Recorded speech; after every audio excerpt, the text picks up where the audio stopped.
Mapagpalang umaga po sa ating lahat. Morning! Tunay na napakabuti ng ating Panginoon na tayo'y Kanyang iningatan sa araw-araw. Tayo Kanyang tinipong muli upang papurihan siya at itaas ang Kanyang pangalan. Ang katapatan niya ay walang katulad. Ang pag-ibig niya ay dakila at walang wakas magpakailanman. Purihin ang Panginoon. Kaya mga kapatid, ihanda natin ang ating mga puso at isipan sa pagsamba sa ating Diyos, sa pag-awit, sa panalangin, sa pagbibigay at pakikinig ng Kanyang salita. Sa Diyos ang kapurihan at kaluwalhatian, tumayo po tayo lahat para sa ating call to worship and opening prayer.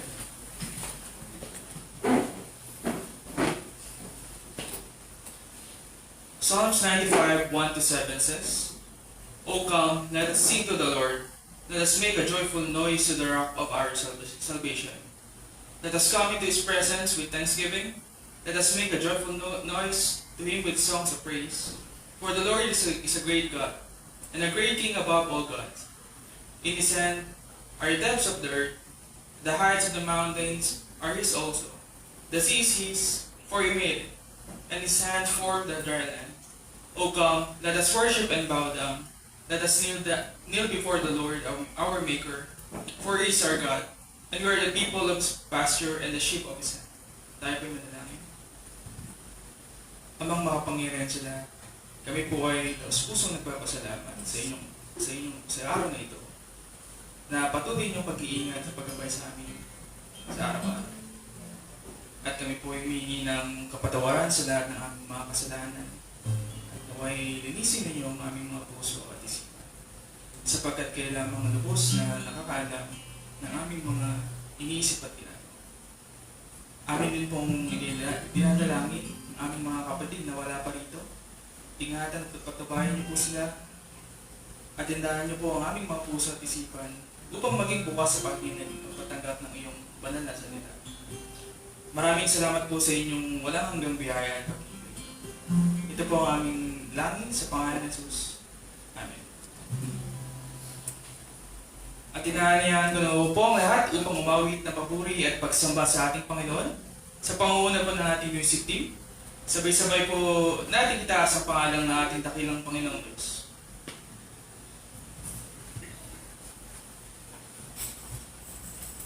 Good morning po sa ating lahat. Psalm 95, verse 1-5 says, O come, let us sing to the Lord. Let us make a joyful noise to the rock of our salvation. Let us come into His presence with thanksgiving. Let us make a joyful noise to Him with songs of praise. For the Lord is a great God, and a great King above all gods. In His hand are the depths of the earth. The heights of the mountains are His also. The sea is His, for He made it, and His hands formed the dry. Sinasabi ng mga awit dito na ang Panginoon ay isang dakilang hari at bato ng ating kaligtasan. Ang pagkakakilala sa pagkahari ng Diyos ay ang pagkilala na nilikha tayo ng Diyos at pinanatili tayo ng Diyos.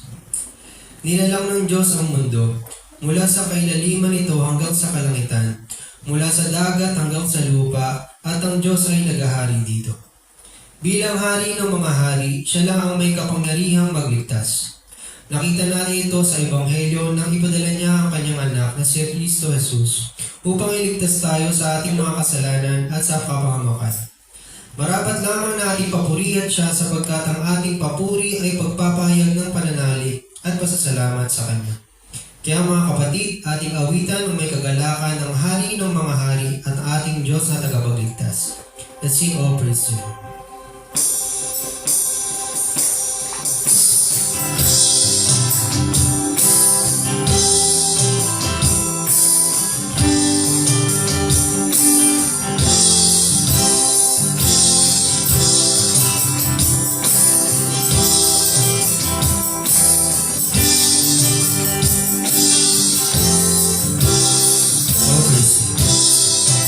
All praise to Him, the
Oh, praise to Him whose fallen was the love of God within our hearts, the Spirit of all truth and peace, the fount of joy and glory.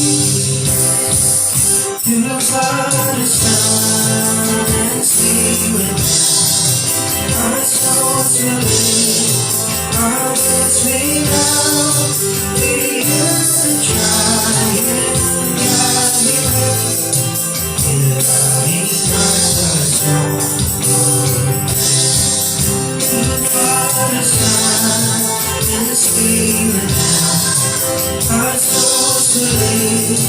Our words we love, we use the triumph God we pray. With loving hearts our soul praise.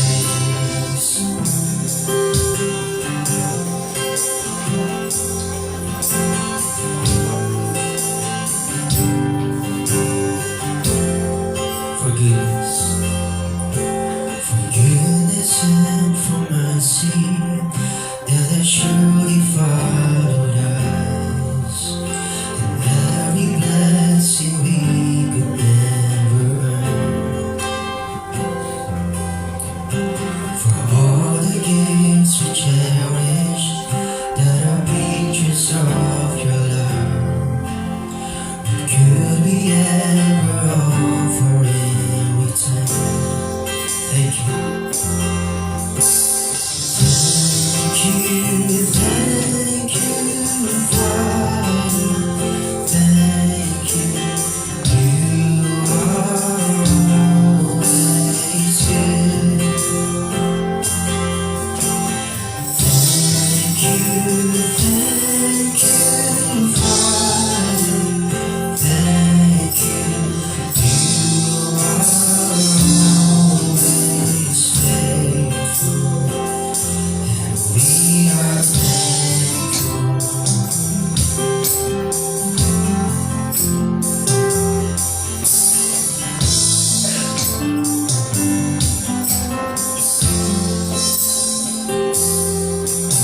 For sorrows and for trials that you send to shape our hearts, I pray that keeps us clinging to your grace. For faith within the fire, or your presence in the dark, that can we sing no matter what we face.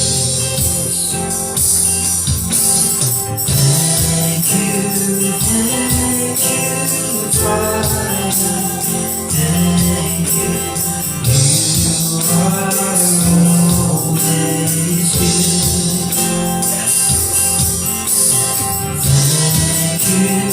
Thank you, Father. Thank you. You are always faithful. We are thankful.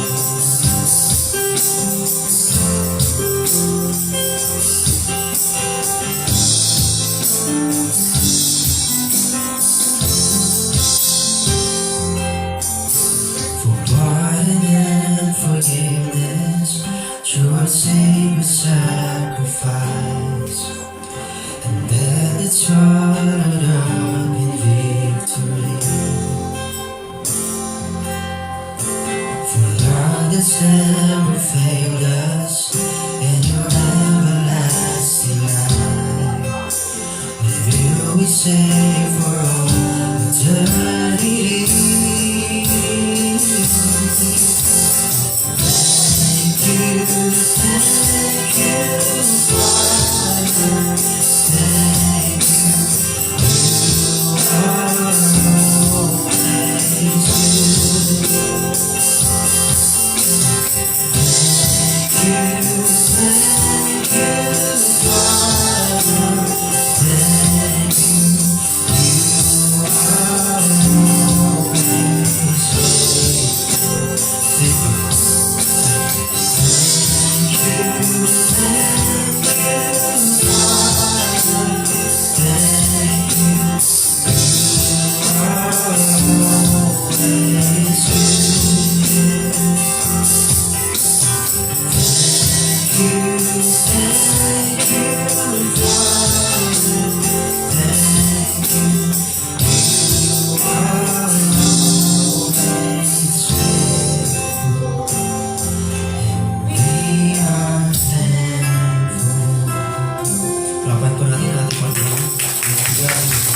Dadako po tayo sa ating pananalangin.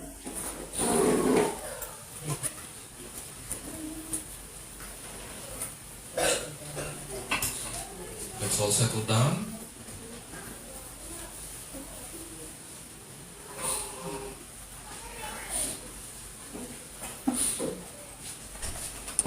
Hintayin natin sila.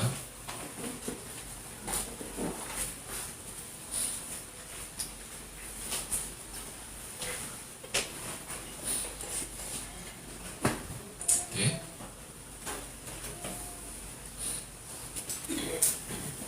Sige po, pikit po natin ang ating mga mata at dudulog tayo sa ating Panginoon.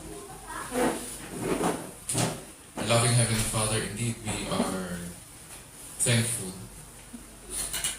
We praise you for who you are. You are our God, our Creator. You are our Redeemer. You are our friend. And today we remember the wonderful things that you have done for us, your people.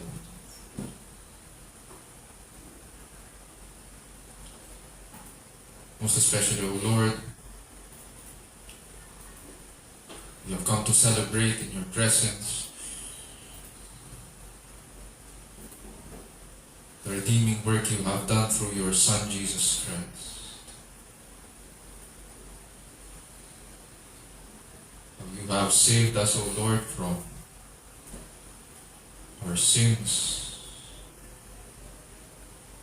How you have been faithful to your promises.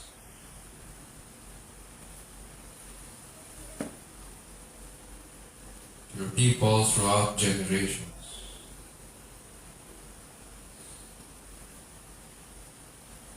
Here we are in your presence, blessing you and lifting your name on high. O Lord, we are also thankful for your provision.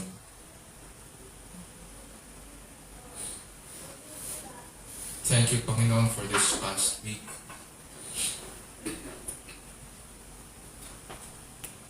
Thank you for keeping us through the rains and floods.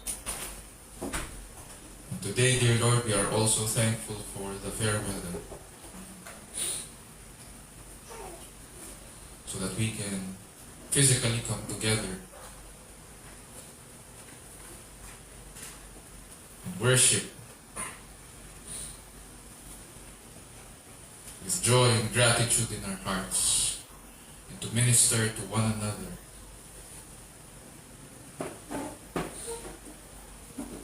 Your love, your word, the good news that we have received from you. Today, dear Lord, we are also thankful that you have given us this day of rest after a week of labor and work, for which we are thankful because we can be blessings to our families. We can provide for the physical needs of each one. We are here to remember how you have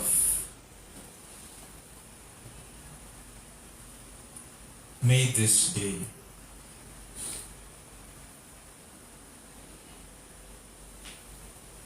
And so we rest from all our work and come to you, trusting that you will provide for your people.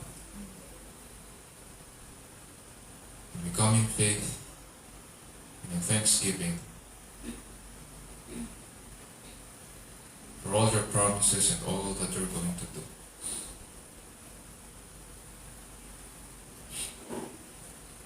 We thank you, dear Lord, that through this ministry, we can continue the work that you have begun. But through this, we are able to Go and make disciples of all nations, baptizing them in the name of the Father and of the Son and of the Holy Spirit, teaching them all that you have commanded your people to do, while holding on to the promise that you would be with us until the end of the age. And so we pray, dear Lord, that we would be faithful in this commission that you have entrusted us. That we would be faithful, O Lord, in preaching and teaching the gospel. First and foremost to our families, because our family is our first ministry. And then, dear Lord, to our students, our members, to the different people you sent our way. And so we pray, dear Lord, that we would be faithful. That we would be ready, O Lord, to speak about our Lord Jesus Christ and what He has done for us.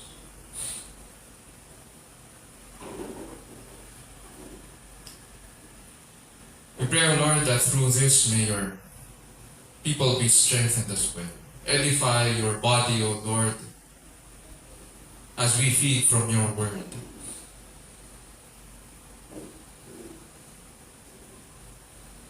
And just as you have given us, O Lord, the privilege to join you in the ministry of gathering your people around the world, we pray, O Lord, that we would also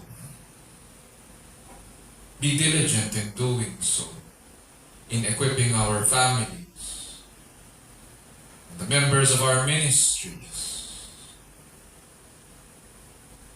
And grant, O Lord, that we would be ready and expectant of your return. O Lord, we also remember our country, the Philippines, and our leaders.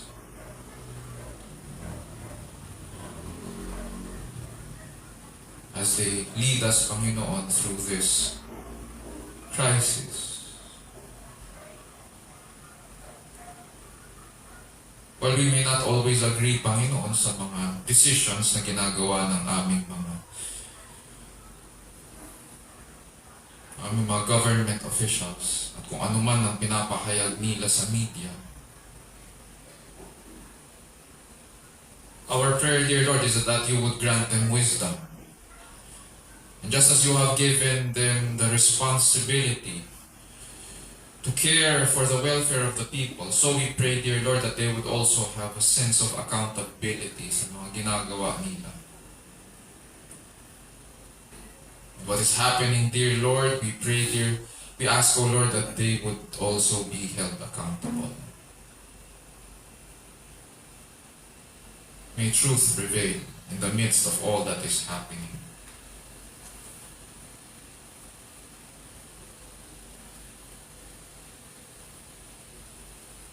And this is why we come to you, because you, O Lord,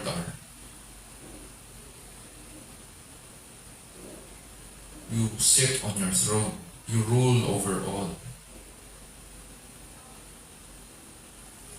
This is what keeps us asleep at night. This is what gives us contentment as we go about our lives each day. It is your sovereign rule.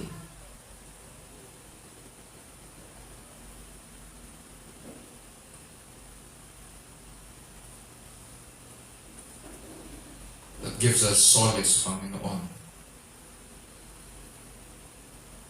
In the midst of all this confusion.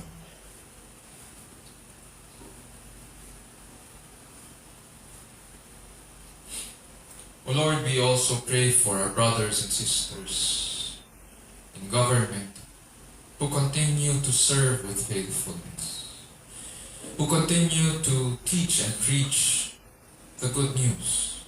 And we pray, Panginoon, that their ministries would also prosper, that men and women would come to you, that their eyes would be opened, and that the principles of your word would be seen in how our government officials, their staff, mga employees, that your word would be seen in how they conduct yung kanilang day-to-day transactions and how they engage with the people as well.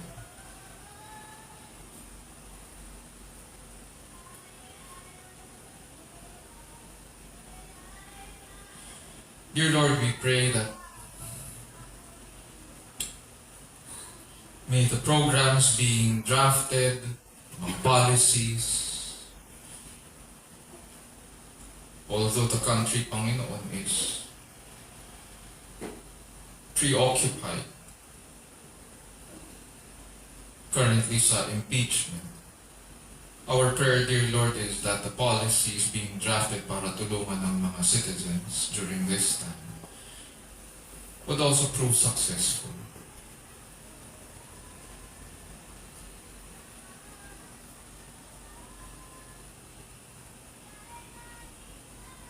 We pray, Lord, that through this crisis, through this difficulty, we ask that you would see us through.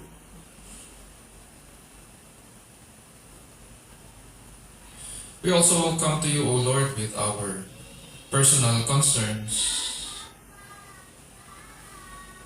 We are thankful, dear Lord, that you have given us families to take care of, to love, to cherish. That just as you have made us members of your family, you have shown us your love.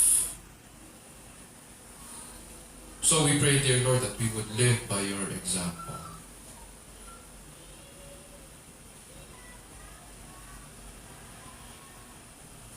We pray, O Lord, that you would grant us to not only provide physically para sa mga needs ng aming families, but that we would also feed them with your word.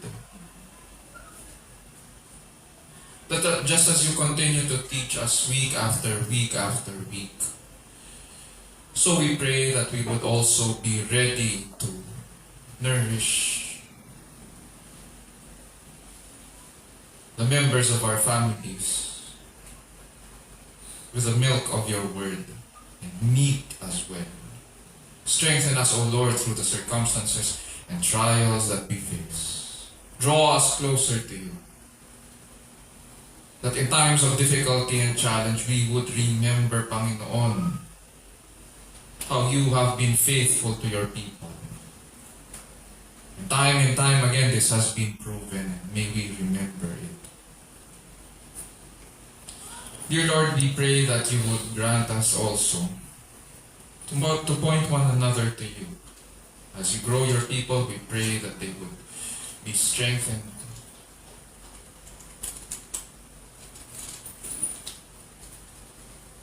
That we would continue, dear Lord, to eat at your table until your return. O Lord, we also pray that may you also grant healing to those of us who are sick.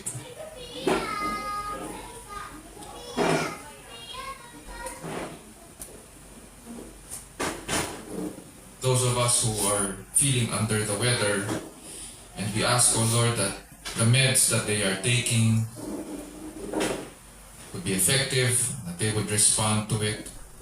We pray, Panginoon, that may you use the rest and the care of their families also para lumakas sila.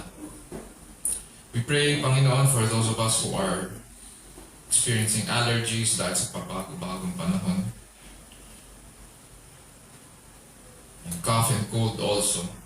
We pray that we will be mindful of the things that cause, Panginoon, itong mga inflammation sa aming katawan.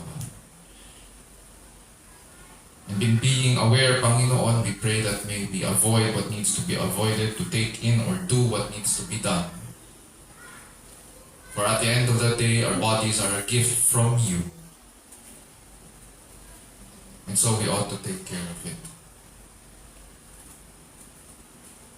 We pray, dear Lord, for Shekinah sa kanyang sa kanyang cough and cold. And she asks, oh Lord, for healing and recovery, especially this coming week, dahil meron siyang mga assignments. We also pray, dear Lord, for those of us na may mga maintenance medicines. And so may we, dear Lord, as we follow yung mga iba't ibang mga treatment plans prescribed sa amin by our doctors or health professionals, our prayer, dear Lord, is that may we not only commit to good health, but a life of wellness, understanding the foundation that our bodies are not our own, but they come from you. These are gifts from you. It is Christ who also redeemed our bodies. And that is why we need to take care of it. We also pray for Maming sa kanyang physical condition, yung mga pains that she is experiencing. Pray, dear Lord, that may you grant healing as well. At ang mga medicines niya, we pray that she would respond favorably to it. For those of us, Panginoon, na may mga appointments din this coming week, or may mga kakausapin, we pray for wisdom. For our students, dear Lord, who continue to prepare, Panginoon, for their exams, for this coming school year, or incoming school year. We pray, dear Lord, that you would grant them direction, grit, and persistence, focus sa kanilang mga ginagawa, so that they would be able to fulfill all the requirements given them, that they would pass their exams or requirements sa kanilang course with flying colors. And so in all these vocations, Panginoon, that you have given us, whether we be students or teachers, employees, staff, or supervisors, fathers, mothers, children, grandparents, in whatever role that you have given us, we pray, dear Lord, that we would fulfill these responsibilities, bearing in mind that these callings, dear Lord, reflect the kind of life that you have given us. But because our Father in heaven is holy, so you have called your children to be holy as well. And so may we grow not only for the sake of knowing,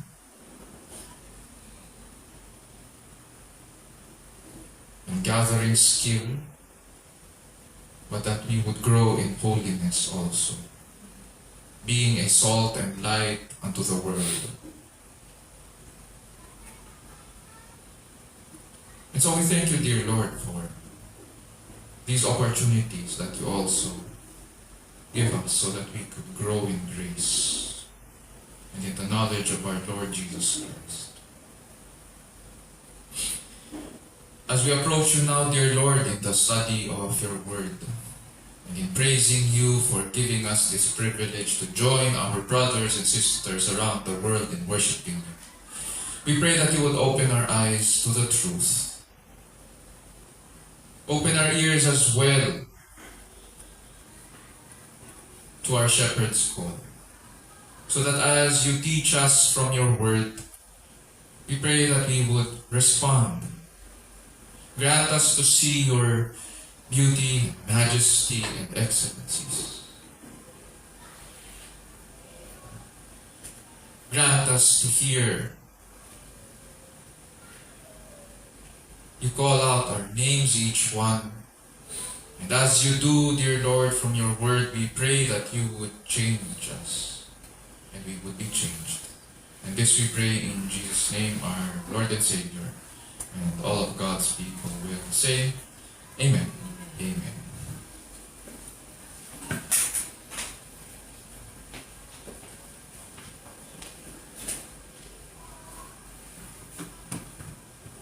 Tayo po ay dadako sa pagbasa ng salita ng Diyos na magmumula sa Psalms 100 sa pangunguna ng ating kapatid na si Angel Paro. Tumayo po tayo lahat bilang pag-aaral sa salita ng Diyos.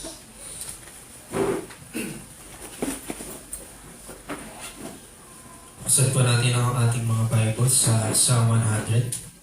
Ito po ang sinasabi. Make a joyful noise to the Lord, all the earth. Serve the Lord with gladness. Come into His presence with singing.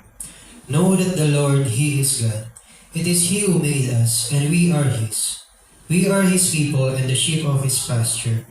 Enter His gates with thanksgiving and His courts with praise. Give thanks to Him, bless His name. For the Lord is good. His steadfast love endures forever, and His faithfulness to all generations. Ito po ang salita ng Panginoon, purihin ng Diyos. Ang salita ng Diyos ay katotohanan at ito ay kanyang kinasiyan. Nagtuturo ito ng katotohanan tungkol sa ating Diyos at ito rin ay nagsasawayan at tutuwid sa bawat mananampalataya. Sinasanay tayo nito kung paano ang matuwid na pamumuhay ayon sa kanyang kalooban at kung paano ang tamang pagsamba sa tunay at nag-iisang Diyos. Ayon po yan sa 2 Timothy 3:16-17. Ngayon po ay atid sa atin ng ating Pastor Raymond Benzer. Ang salita ng Diyos na magmumula sa ating pinasa. Nawa ang Banal na Espiritu ang siyang kumilos at tumulong sa atin sa araw-araw at upang nakita natin ang kagandahan at katakilaan ng kanyang salita. At ang Ebanghelyo ng ating Diyos at tagapagligtas na si Jesucristo.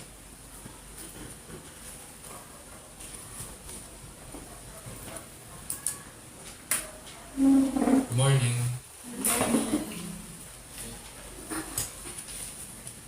It is indeed a good morning after a wet and wet week, and hindi tayo nakita last week. Online tayo, and so this is a day we look forward to, so we can once again be together. This time naman po mga kapatid, hayaan niyo pong basahin ko po ang ating passage sa Tagalog mula sa Aklat ng Mga Awit or Psalms. Ang ating pag-aaralan ngayon ay Psalm 100. Ganito po ang sinasabi. Umawit sa kagalakan ang lahat ng mga bansa. Si Yahweh ay papurihan, paglingkuran siyang kusa. Lumapit sa harap niya at umawit na may tuwa. O si Yahweh ay ating Diyos. Ito'y dapat nang malaman. Tayo'y kanyang lahat. Tayong lahat na nilalang. Lahat tayo'y bayan niya, kabilang sa kanyang kawan. Pumasok sa kanyang templo na ang puso'y nagdiriwang. Umaawit, nagpupuri sa loob ng dakong banal. Purihin ang ngalan niya at siya'y pasalamatan. Mabuti ang Panginoon. Pag-ibig niya ay walang hanggan. Siya'y Diyos na mabuti, laging tapat kailanman. Ito po ang salita ng Diyos. Purihin po ang ating Panginoon. Meron po akong na-counsel na Christian couple in the past. This was premarital counseling. Noong tinanong ko sila tungkol sa kanilang priorities, isa sa mga lumabas na top of the list ay weekly worship. Ibig sabihin, kung in terms of yung order ng kanilang commitments, nandoon sa top 5 or top 10 nila yung pagsampa o pagpunta sa panambahan. Pero pagkatapos nilang ikasal at dumaan sa mga pagsubok, at alam naman natin, lahat ng mga may asawa dito, alam natin na dumadaan talaga sa pagsubok ang mga bagong kasal. Lumabas ang totoo. And sadly, mas mahalaga sa kanila ang kanilang hanap buhay at mga pangarap. Ibig sabihin, yung sinagot nila doon sa aming counseling ay hindi totoo. Meron man akong mga kakilala na ganito ang pananaw pagdating sa worship. Kapag nainis siya o nakapagbitaw ng mga di magandang salita sa mga kasama niya sa bahay on a Sunday morning, hindi na siya magsisimba. Malamang may kakilala rin kayong ganyan. hindi naman isa lang ang kilala kong ganyan ang pananaw sa pagsamba. Meron namang iba ang tingin sa worship ay paraan para maging blessed sila. Okay lang sa kanila na mali, kahit sa iba nilang commitment ay hindi sila nalili. Okay lang sa kanila na tumayo kahit sa labas ng simbahan. Basta nandoon sila para tanggapin ang pangwakas na basbas o benediction. Tingin nila ang pagsamba ay nakasalalay sa ating individual definitions at emotions.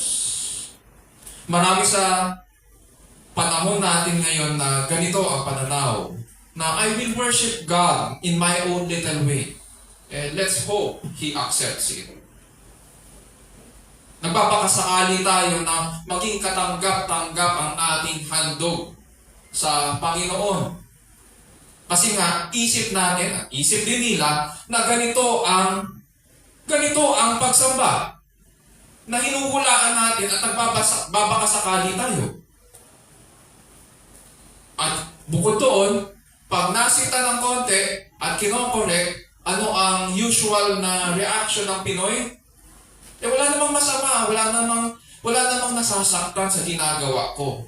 Ginagawa ko lang yun sa sarili ko. So pagsamba ba yun?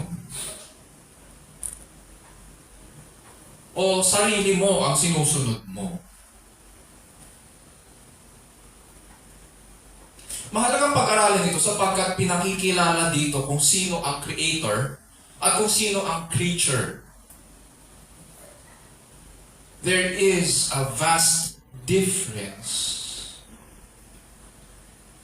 And there is a gulf between the creator, napakalayo ng creator sa creature. Merong napakataas at siya ang nasa kataas-taasan at yung isa nasa pinakamababa. Sa pamamagitan ng pag-aaral, makikita natin kung sino ang Panginoon at kung sino ang lingkod. Ang isa sa mga laganap na problema sa ating lipunan ngayon ay ang problema ng identity o pagkakakilanlan. Akala natin na may kinalaman lang yan sa, kasi pinili niya yan, gusto niya yan. O mayroon pa na nagsasabi, hindi, nakamulatan na niya, simula nung maliit pa siya, ganyan siya pinanganak. Pero at the end of the day, ito nagmumula sa hindi wastong pagkakilala sa ating sarili. Marami sa panahon natin ang tingin sa ating mga sarili ay soberano. Na tayo yung nandoon sa kaitaas-taasan. Na tayo yung Panginoon ng ating mga buhay. Na tayo ang nagbigay ng hininga sa ating mga sarili. Ito ang aking katawan, ito ang aking kapalaran. Kaya nga marami ang hindi makontento sa kanilang mga sarili rin. At kung ano-ano ang pinapalitan. Kasi sila raw ang may kapangyarihan. Hindi lang ang pinapalitan yung mga kanilang mga, papatanggal siya ng dito. Gusto niya medyo patulis. Meron naman dyan, magpapadagdag ng pangil. Diba? Meron naman dyan at gusto niya palitan yung kulay ng kanyang mata kung ano-ano sinasaksak sa mata. Hindi tayo makakontento. Meron dyan magpapatanggal ng taba. Kalaunan, hindi na taba ang tinatanggal. Pati laman, tinatanggal na. Nagtatanggal na ng buto. Sasabihin natin, katawan natin, ano pa panalangin natin? Ang ating katawan ay nagmula sa Diyos. Sa Kanya ito pinagkaloob sa atin. Our bodies are a stewardship even. Kaya ganito ang pag-iisip. Hindi lamang yun. Pati ang kanilang sexuality, gusto na rin nila palitan. Walang nakukontento sa ganito. Kasi sila raw ang may kapangyarihan at may karapatan sa kanilang mga pag-iisip at katawan. Pero para maunawaan natin kung ano tayo at ang ating purpose in this vast creation and cosmos, at the end of the day, kailangan kilalanin natin kung sino ang tunay na soberano. Tayo ba? Kung tayo ang soberano at tayo ang may kapangyarihan at karapatan sa ating katawan, bakit ang daming bagay pa natin hindi nalalaman tungkol sa ating mga sarili? Bakit ang daming bagay pa na hindi natin natututunan sa kalawakan at sa kalaliman lalo na ng dagat? At bakit hindi natin nalalaman ang lahat ng bagay na nangyari sa pasimula at bago pa nagsimula ang lahat? Kung tayo ang soberano nga. Bakit hindi natin kontrolado ang mga nangyayari sa kasaysayan? Bakit hindi natin alam kung saan patungo ang mga bagay-bagay? Nang ipahayag ng Diyos ang kanyang sarili, hindi niya po tayo iniwan para hulaan kung ano tayo at kung ano siya. Sa unang aklat pa lang ng banal na kasulatan, makikita natin na siya po ang manlilikha. Sa kanya nagsimula ang lahat. Nandoon na siya sa pasimula. And the first words of the first book of the Bible are, in the beginning, God. Hindi sinabi in the beginning, man. Or in the beginning, I. In the beginning, God. And the Bible does not apologize for this. Siya ang manlilikha. Nandun na siya sa pasimula at sa pamamagitan ng kanyang salita, lahat ng bagay ay nalikha. Siya rin ang nagpahayag ng wakas mula sa pasimula at mula ng mga una pang panahon. Ang mga bagay na hindi pa nangyayari. Ang kanyang tinalaga, ang tiyak na mangyayari, ang kanyang payo, ang mananayo, at ang kanyang kalooban, ang siyang kanyang gagawin. Ganyan mag-isip, ganyan magsalita ang tunay na soberano. Hindi nagbabakasakali. Scriptures tell us na siya rin ang lumalang sa atin. Nilalang niya po tayo. Hindi tulad sa mga hayop. Pero, paano niya tayo nilalang? Ang sabi, sa kanyang larawan at wangis. It is better than what we imagine. In our very human nature, we are not God, but we are to reflect God's beauty and glory. Sa ating pag-iisip, sa ating pakikipagtalastasan, sa ating damdamin, sa ating physical na katawan, sa ating pamumuno at pag-alaga sa buong daigdig, at maging sa ating pagiging lalaki at babae. Ganyan kaganda ang tao sa paningin ng Diyos. He created us in His image and likeness. And because we are created in His image and likeness, ang purpose natin ay ibalik sa Kanya itong kalwalhatian na ito. God is God of beauty and He loves beautiful things. And it is a beautiful thing when we, His creatures, fulfill the purpose by reflecting back His glory. When He looks down on earth, we are to reflect back His beauty because He is a beautiful and glorious God. Ang kaso, sinira po ng ating unang magulang. Sinira ni Adan ang tipan ng Diyos sa kanya. Ginawa niya ang hindi dapat. Ginawa niya ang pinagbabawal. Nakinig siya sa salita ng iba, imbis sa salita ng Diyos. Doon siya nagtiwala at mas piniling luwalhatiin ang sarili kaysa Diyos. And since then, our minds have been darkened. We have been confused. Our minds have been darkened by sin. Kaya nga, lost tayo pagdating sa worship. Hindi natin alam kung paano magsamba ng maayos. Noong 19th century sa England, mayroon po silang kasabihan tungkol sa pagpunta sa panambahan. At gusto ko itong i-share sa inyo. In one of Charles Spurgeon's materials, nirecord niya po itong kasabihan nila nung panahon niya sa England. At inilagay niya ito doon. Ganito raw ang kasabihan. At tinagalog ko na lang po. Pakinggan natin. May mga nagpupunta ng simbahan para maglakad-lakad. Ang iba ay para tumawa at maglahad.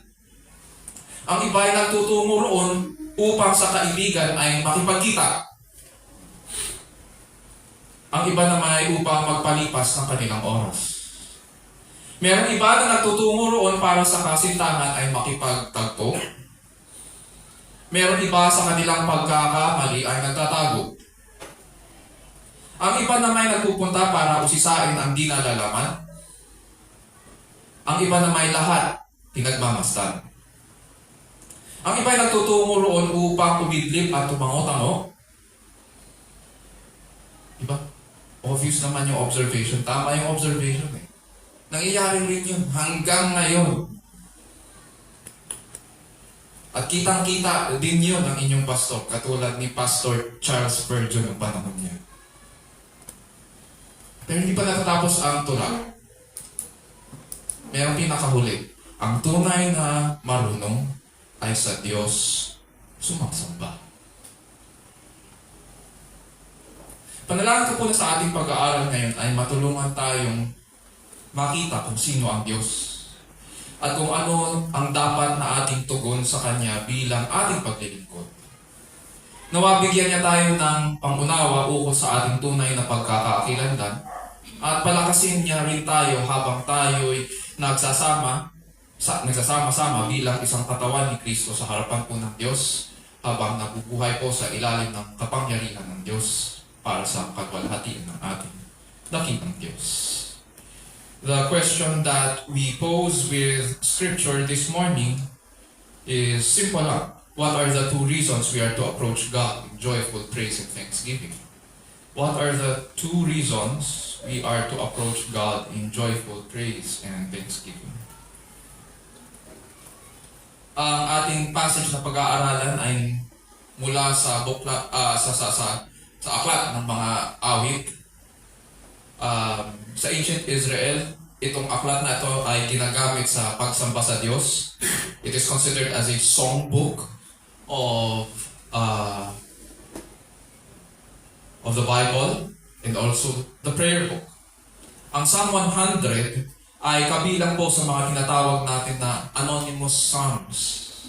Kaya siya anonymous ay dahil hindi natin alam kung sino ang sumulat nito. Sa kabuuan, mayroong 48 awit na anonymous. Ganun pa man sa history ng Christian Church, ang Psalm 100 ay isa sa mga awit na madalas na ginagamit sa worship. Ganito po ang nakasulat sa subtitle ng ating pag-aaralan. In some Bibles, makikita mayroong subscript sa ilalim ng, halimbawa, Psalm 100, tapos mayroong subscript sa ilalim. Makikita natin doon, all men exhorted to praise God. Or, pwede rin a psalm for thanksgiving. Ito ay awit na papuri at pasasalamat sa Panginoong Diyos. And as such, itong awitin ay nasa classification po ng mga hymns and doxologies. And very precious po ito sa Christian Church. Noong ginagawa ang awitin na Praise God from whom all blessings flow, ito po ang batayan, Psalm 100. Yung kinakanta natin. Ang tono na ginamit din doon ay tinatawag na Old Hundredth, Psalm 100. Noong 1561, ginamit rin ang Psalm 100 sa tula ni William Keith na pinamagatang All People That on Earth Do Dwell. At itong hymn na ito ang siya rin ginamit at kinanta noong koronahan si Queen Elizabeth II noong 1953. So ang Psalm 100 or Praise God from whom all blessings flow, the Old 100, all people that on earth do dwell, ito po ay favorite ng Christian Church. Which leads us sa ating passage.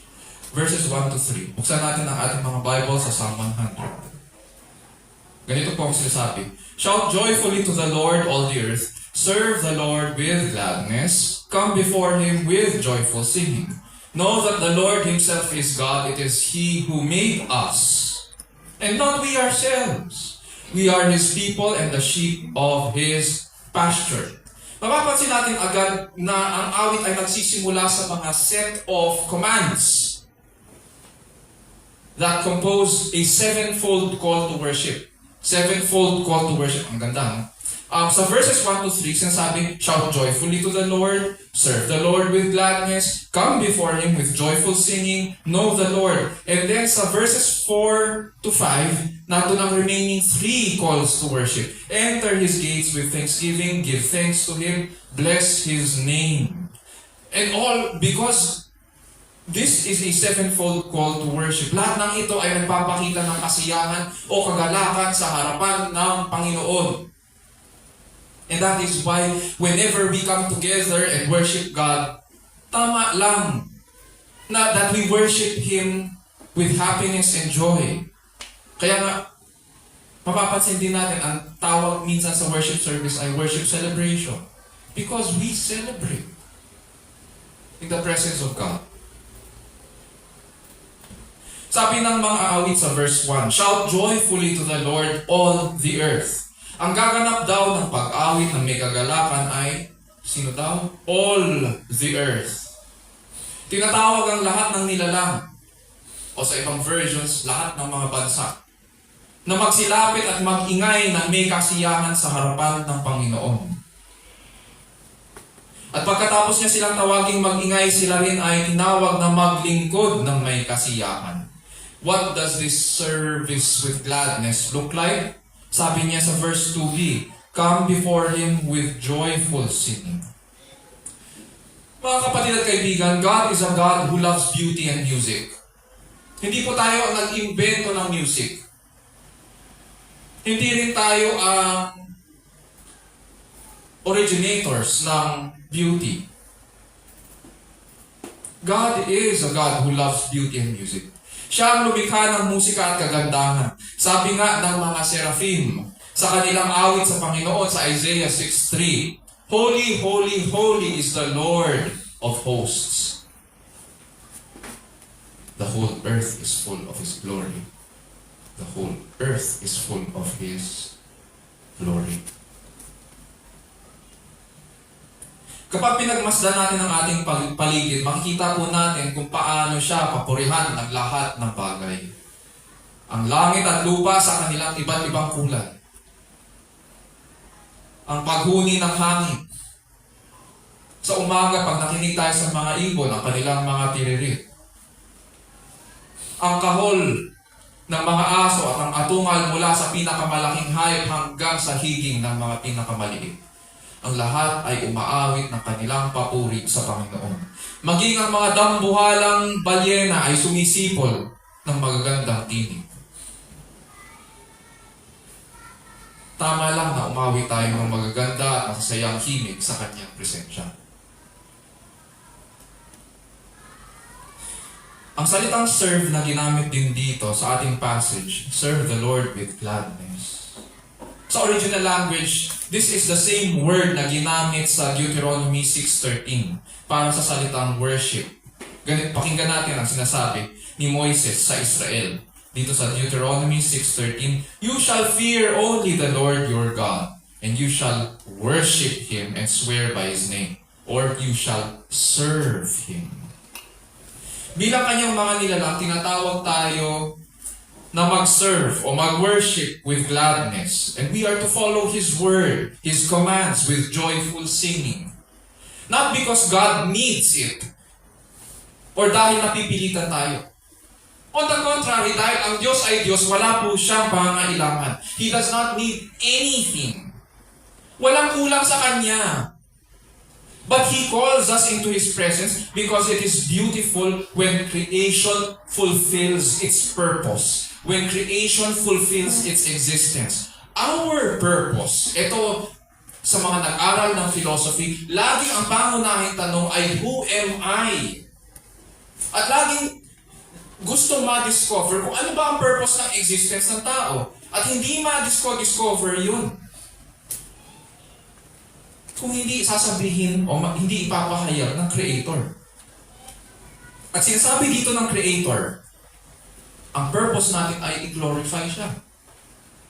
Our purpose is to glorify Him at pinakikita natin ito sa willingness natin na purihin at paglingkuran siya. We glorify God when we fulfill our purpose of serving Him with gladness in our hearts.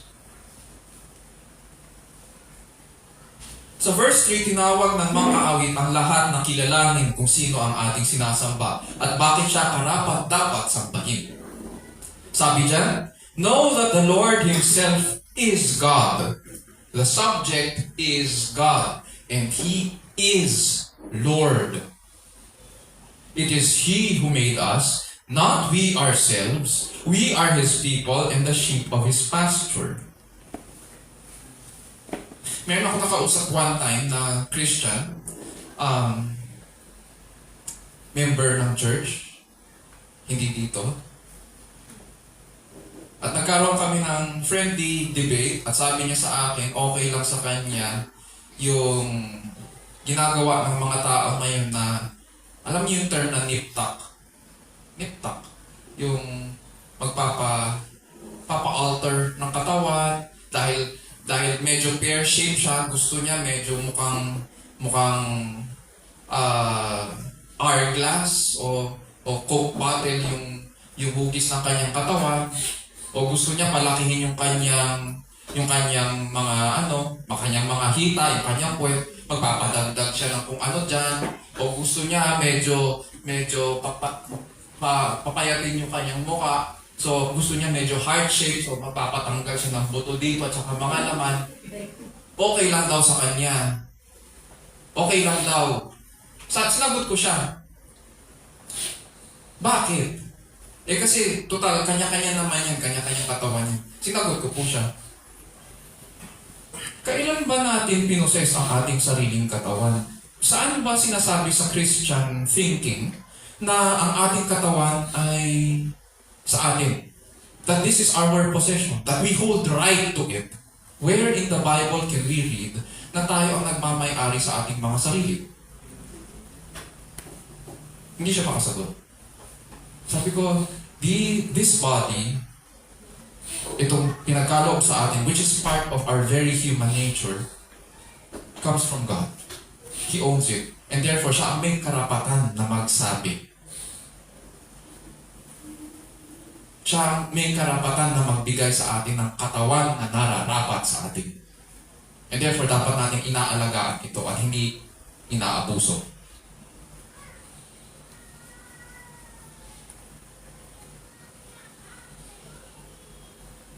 Know that the Lord Himself is God. It is He who made us, not we ourselves. Ang panambahan tulad ng pananampalataya or faith ay may object. God is the object of worship.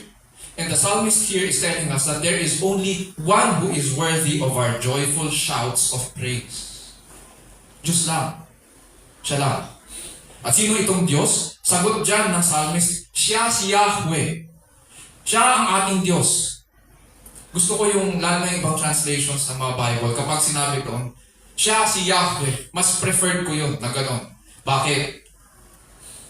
Kasi ito yung dapat nating malaman.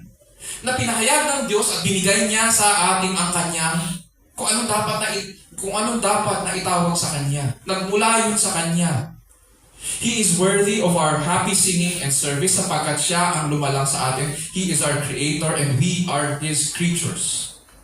At tulad sa mga tupa ng Kanyang pastulan, tayong Kanya. Sabi dyan, we are the sheep of His pasture. Ibig sabihin, siya ang nag-aalaga sa atin, siya ang nag-iingat sa atin. Which leads us to our first point. So what are the two reasons we are to approach God in joyful praise and thanksgiving? Verses 1 to 3. We approach God in joyful praise and thanksgiving because He demands it. Because God demands it. Nilalang tayo ng Diyos upang papurihan at pasalamatan siya. And so worshiping God is at the very core of our human existence. Bilang Kanyang mga tupa, ginagawa natin ang pagsamba ng may buong puso, ng pagkukusa at pagsasama. Dahil alam natin na siya ang lumalang sa atin at ito ang nararapat sa Kanya. Kaya nga hindi papasa yung mga ganitong klaseng kaisipan. Siguro narinig na rin natin ito sa mga kasamahan natin. I'm spiritual but not religious. Narinig na natin yan siguro. Or, meron pang isang version nun, I believe in God but not religion. Para sa mga nagpapalaganap dito, sapat na raw ang maniwala sila na may Diyos. Okay na yun. Nang hindi nagiging kabilang sa isang church or religious institution at hindi umaayon doon sa code of conduct required by that institution. Kaso, ayon din sa kanila, na-experience naman daw nila ang Diyos. Saan? Sa kalikasan, sa singing o art, sa kanilang meditation, sa pag-yoga nila, o sa pagkakaroon ng balance sa kanilang buhay. They can worship God, small g, according to their own terms. Gusto nila silang masusunod. Nung ni-research ko to ayon sa Harvard Divinity Bulletin, ganito raw ang tingin ng mga subscribers ng ganitong klaseng spirituality but not religious sa mga pumupunta sa church, sa organized religion. Ganito ang tingin daw. At the heart of the distinction between religion and spirituality, then lies the presumption that to think and act within an existing tradition, to practice religion, risks making one less spiritual daw. To be religious is to bow to the authority of another, to believe in doctrines determined for one in advance, to read ancient texts only as they are handed down through existing interpretative traditions, and blindly to perform formalized rituals. For the spiritual, religion is inert, arid, and dead. The practitioner of religion, whether consciously or not, is at best without feeling, at worst insincere. I beg to disagree. Without feeling, blind.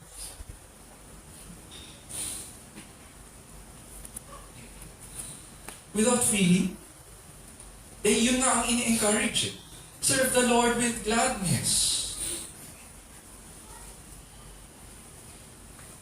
Is it possible na ang taong ito ngayon ay may pinagdadaanan o nagkaroon ng hindi magandang karanasan sa church? It's possible. It's possible. Pero hindi lahat ganun. Lumaki kaya siya nang hindi nakikilala ang Diyos? Posible rin. Ang problema sa mga ganitong paniniwala at pamumuhay ay ito. Number one, maaaring sumasamba sila pero hindi ito sa tunay na Diyos na nagpahayag ng kanyang sarili sa kanyang salita. Dahil ang sinusunod nila ay ang kanilang emotions at kalooban, ang kanilang pagsamba ay nakatuon sa sarili. And this is idolatry. Uulitin ko, kung susundin natin ang sarili nating definitions para sumamba sa isang Diyos na hindi naman natin kilala, o kung ang Diyos na yun ay kilala natin at ang sinasabi natin, nandyan lang siya, pero sa totoo, ang sinasamba natin ay ang ating sarili, this is called idolatry.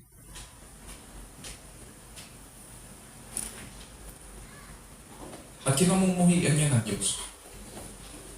Pangalawa, dahil ang kanilang pagsamba ay hindi naaayon sa salita ng Diyos, sadly, sumasamba sila ayon sa kanilang kamangmangan. Mangmang ang tingin ng Diyos sa ganyan. Ignorance. Pangatlo, specific ang scriptures pagdating sa worship. Naunawaan po natin ang Romans 12:1 kapag sinabi na present your bodies as a living and holy sacrifice acceptable to God, which is your spiritual service of worship. Alam natin na ang tinutukoy dito ay ang patuloy o yung pang-araw-araw na pag-alay ng ating mga sarili sa Diyos bilang banal na handog.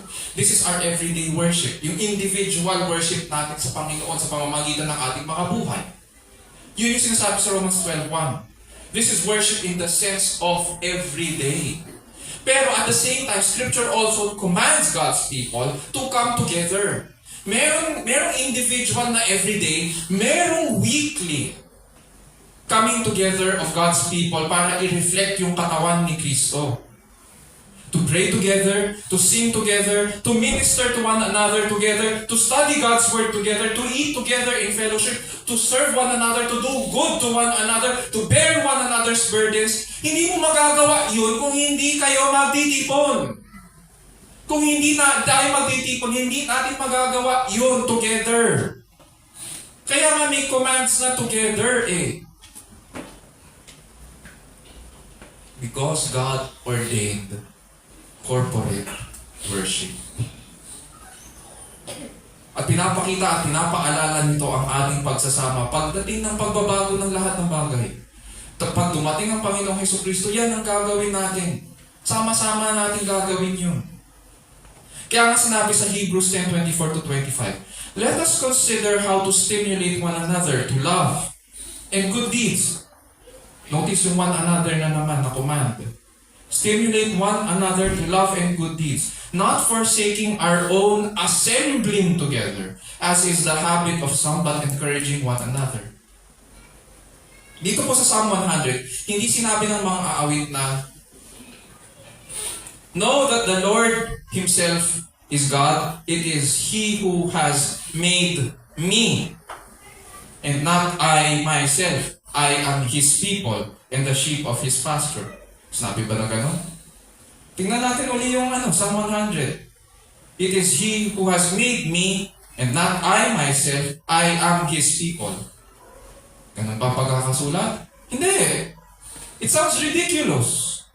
To be part of God's people and family is to recognize that Christ redeemed a people for Himself. Mayroong plurality of the redeemed. Hindi puro ako lang. Hindi puro ikaw lang. Because I am part of the redeemed, we come together to know God. We come together to learn from Him. Because it is He who made us, and not we ourselves. We are His people, and the sheep of His pasture. Kaya mapapansin natin din, isa sa mga principles na in-apply natin pagdating sa music team, bantayan niyo yung mga lyrics. Kapag naging individualistic yung lyrics, palitan niyo. Gawin yung we, gawin yung us. Because ang ating salvation ay hindi lamang individual. We were saved individually so that we can be part of a body, of a family. Para may mag-aalaga sa atin. Para may mag-aalaga sa bawat isa. And that is how God sees yung paglago natin in salvation. Tuloy tayo sa verses 4 to 5. Enter His gates with thanksgiving and into His courts with praise. Give thanks to Him, bless His name. For the Lord is good, His loving kindness is everlasting, and His faithfulness to all generations. So in these last two verses, we see the second reason now to approach God in joyful praise and thanksgiving. In verse 4, patuloy na sinasabi ng mga awit yung acts of joy in worship of God. And this time, he uses naman temple language. But it is interesting dahil hindi ito tulad ng templo ng Israel. So anong templo ito? Hindi ito tulad ng temple ng Israel na may restrictions ng kababaihan at saka ng mga hentil. Kung matatandaan natin ang ating pag-aaral noon ng templo, yung nung ginawang templo sa Israel, pagpasok natin sa gates ng temple, merong mga courts. May mga court yan eh. Hindi agad-agad na pagpasok mo, hindi parang katulad dyan, na pagpasok mo yung mismong building na agad. Hindi. Mayroon pang mga ilang bakod ka na kailangan mong daanan bago ka makarating mismo doon sa building. So pagpasok mo sa gates, ang sasalubong agad sa iyo ay ang open space na tinatawag nila na Court of the Gentiles. At hanggang doon lang sila. Doon sila sasamba. Hindi sila agad makakalapit sa templo. Pagkatapos ng Court of Gentiles, ang susunod na bakod ay ang Court of Women. Therefore, ang mga dayuhan at kababaihan ay nasa dakong pinakamalayo sa templo. Yun yung temple sa Israel. Pero dito, sa ating pinag-aaralan, everyone is commanded to shout joyfully to the Lord, serve with gladness, come before Him with joyful singing, and know the Lord. Inaanyayahan ng mga aawit na magsipasok ang lahat sa temple grounds. No restrictions. Enter His gates and His courts with thanksgiving and praise. Tapos inulit niya, give thanks to Him, bless His name. This immediately tells us na mahalagang matutunan natin at matandaan na magpasalamat sa Panginoon. Tinanggal niya yung mga restrictions na yun.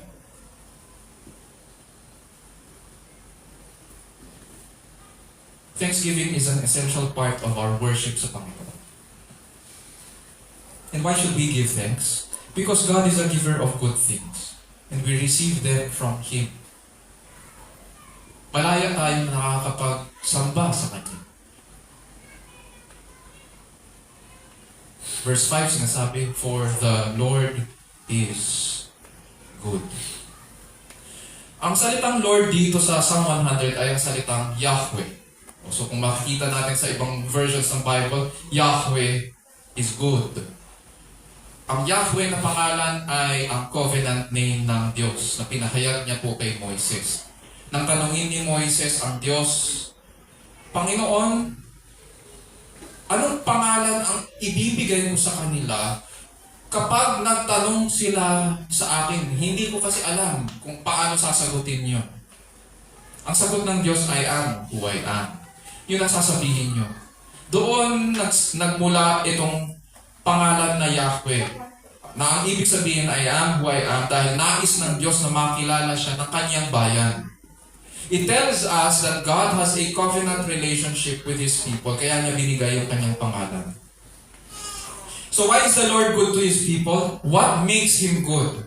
Sabi dito, His loving kindness is everlasting and His faithfulness to all generations. Again, this is covenant language. First, He uses God's covenant name. Then, He uses yung terms na loving kindness and faithfulness. Ang sinasabi ng mga aawit dito ay ginawa niya tayong kanyang bayan. Mayroon tayong relationship sa Kanya. Hindi ito yung parang relationship na boyfriend-girlfriend ngayon. Hindi.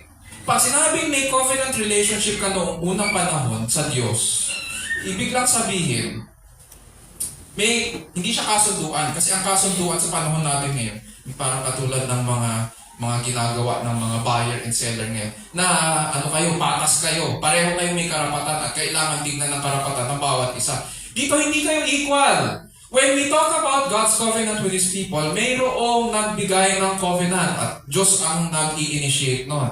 Siya ang nagkukusa nun. At tayo ang tumutugon sa Kanya. Tayo yung creature. At meron tayong relationship. More than a creation relationship sa Diyos, meron tayong redemptive relationship sa Diyos. We have a covenant with Him. A new covenant. At may pangako siya na hindi tayo iiwan at pababayaan. Kaya nga ganun na lang ang pag-alaga niya sa atin. Sa kanyang mga tupa. Ang pag-ibig niya ay walang hanggan at siya'y laging tapat kailanman. Siya ang nangangako. Siya ang tutupad. And so God always reveals His grace or loving kindness and faithfulness to those He has a covenant relationship with. Sa Ebanghelyo, this faithful love and mercy of God was displayed. Noong unang panahon, kailangan pirmahan. Katulad rin ngayon, pinipirmahan ng mga kontrata. Noong unang panahon, pinipirmahan din ang mga tipan. Ano ang pirma na ginagamit sa tipan noong unang panahon? Dugo. Dugo ang ginagamit. Buhay ang kapalit pag mayroong sumira sa tipan. At nakita natin yon sa Ebanghelyo. Pinakita niya na ang Diyos ay tapat sa kanyang mga pangako. Christ signed the covenant with His blood.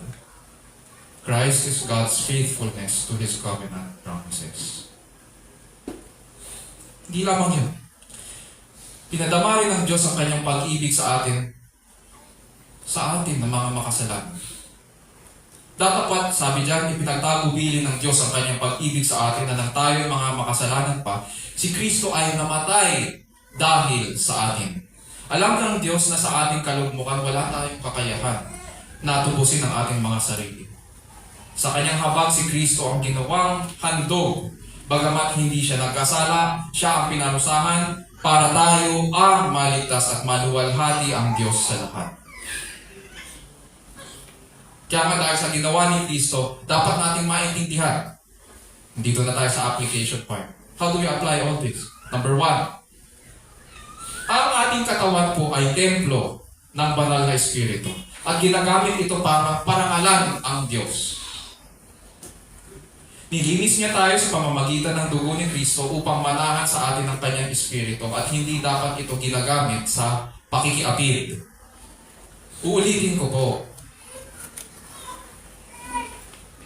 It is He who made us and not we ourselves. And because we have been redeemed by Christ, ang ating katawan ay templo ng banal na Espiritu at hindi ginagamit dapat sa pakikiapid.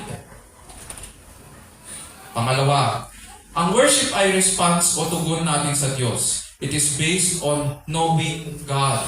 Sapagkat pinahayag niya ang kanyang sarili.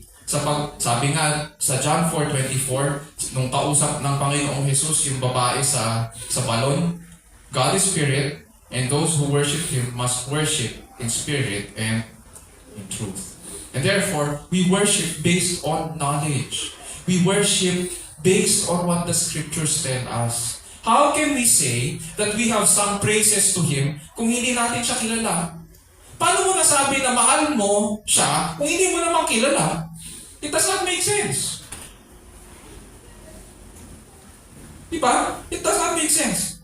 How can we say that we have served God, that we give thanks to Him, that we love Him, or that we learn from Him, kung hindi mo naman siya kilala?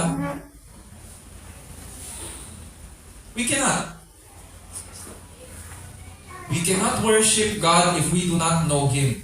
Wala tayong pinagkaiba ngayon sa mga kulto na nagkukunwari.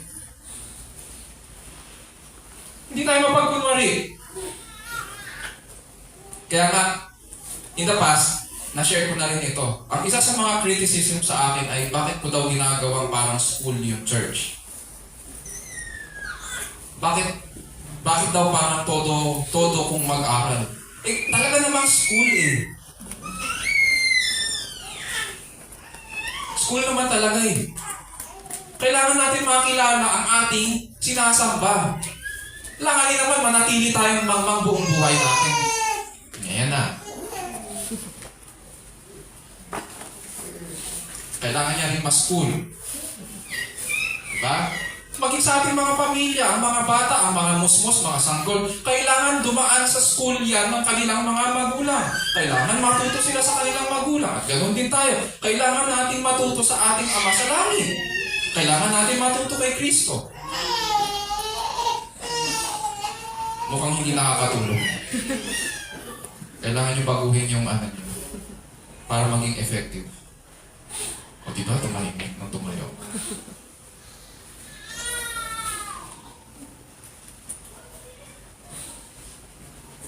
Kasi may iba na siyang nakikita.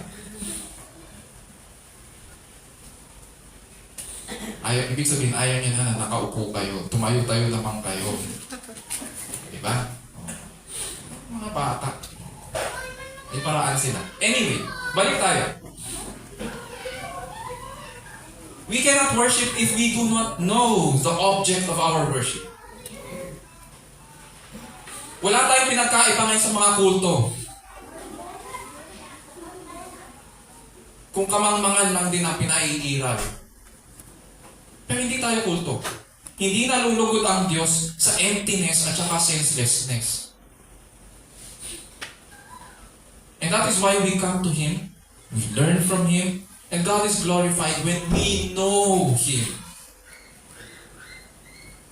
Pangatlo, sabi ng ating music leader sa ating call to worship para sa Psalm 100, pag nakikinig tayo, ang dami na rin, may collection na rin ang music team ng mga devotions para on the Psalms.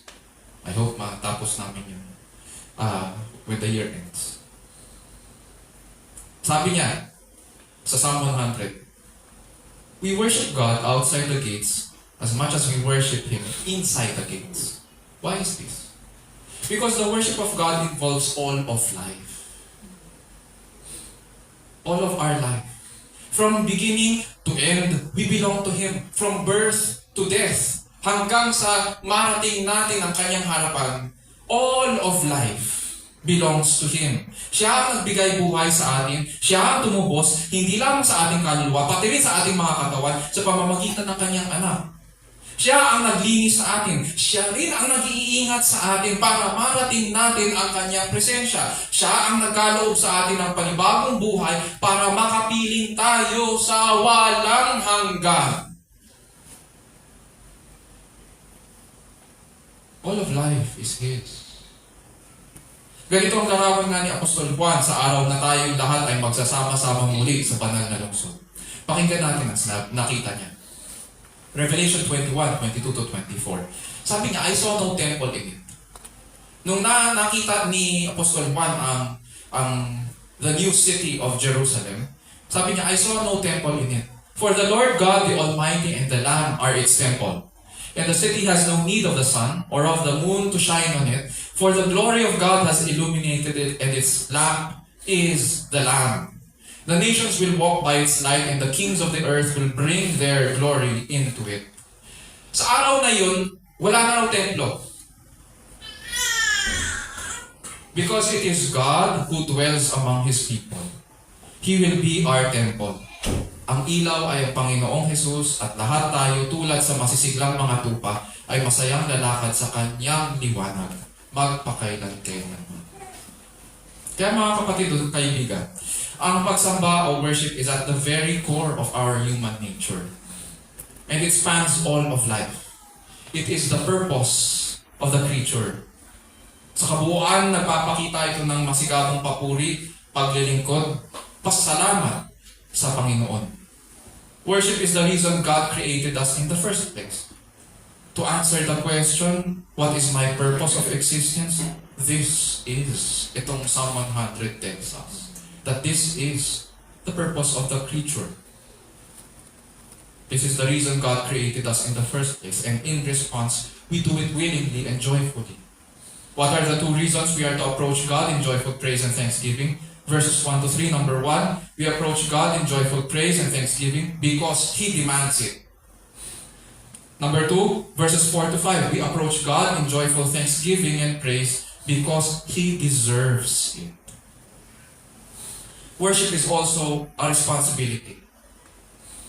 Scripture commands all of creation to come before Him because God is our Creator and He is good. As the giver of good things, Siya ang tumubos sa atin at ginawa tayong Kanya. And that is why it is a blessing to receive from Him this responsibility to properly respond to Him in worship, together, and in all of life. And we will do this in His presence, glorifying Him, enjoying Him forever. Napakaganda nitong ginawa ng Panginoon para sa Kanyang bayan. This is the twofold duty of the creature, worshiping God in joyful praise and thanksgiving. Mga kapatid, isa puso natin ang mga bagay na ito at purihin natin ang ating dakila at mabuting Panginoon. Tayo na lang. O God, our Heavenly Father, we thank You for illuminating us, for showing to us our purpose and at the same time our duty as creatures. And that is to come to Your presence with joy and thanksgiving because You are God, You demand it, and You deserve it. And so grant, O Lord, that we would do this willingly, that we would do this expectantly, understanding that worship involves all of life. And at the same time, You have also ordained that Your people come together to worship You and bless You. And so we pray, dear Lord, that Your word would continue to envelope our hearts, May we take root in it. And as we take root in it, dear Lord, we pray that we will be able to worship you in spirit and in truth. Thank you, dear Lord, for these commandments. Thank you, dear Lord, for these emotions that can be used to glorify you. Indeed, it reflects life in all its beauty. Because our God, who created us, who redeemed us, is majestic and beautiful. And so bless your name, dear Lord, as we continue to worship you today.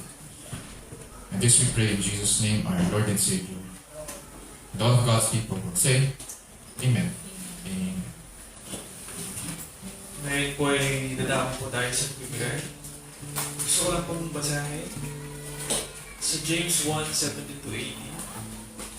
Ang bawat mabuting kaloob at ang bawat sakdal na kaloob ay nangabubuhat sa itaas ng mga babaeng mula sa ama ng mga ilaw na kanya namang kinababangoan ng kalituhan o aniniman ng pagbabago. Sa kanyang sariling kalooban ay kanyang ipinanganak tayo sa pamamagitan ng salita ng katotohanan upang tayo maging isang uri ng mga bunga na una na kanyang ng mga nila.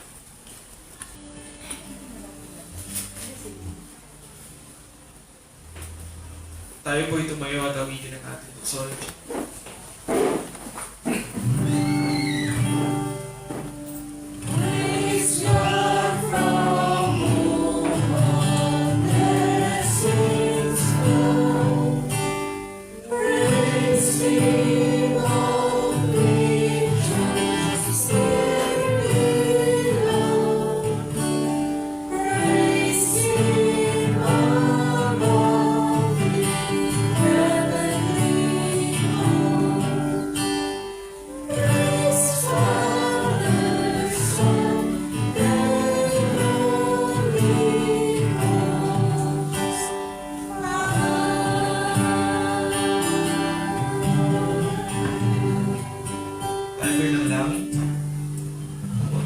Salamat po sa inyong salita na aming narinig.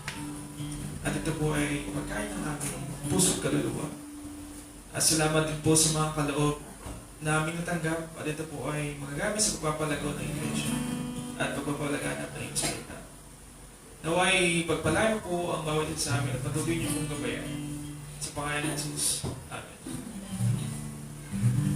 Manatili po tayong nakatayo para sa ating dosing at benediction. Mga kapatid, purihin po natin ang ating Panginoon at tanggapin ang kanyang pagpapala. Now to Him who is able to establish according to my gospel and the preaching of Jesus Christ, according to the revelation of the mystery which has been kept secret for long ages past, but now is manifested, and by the scriptures of the prophets, according to the commandment of the eternal God, has been made known to all the nations, leading to obedience of faith. To the only wise God, through Jesus Christ, be the glory forever. Amen.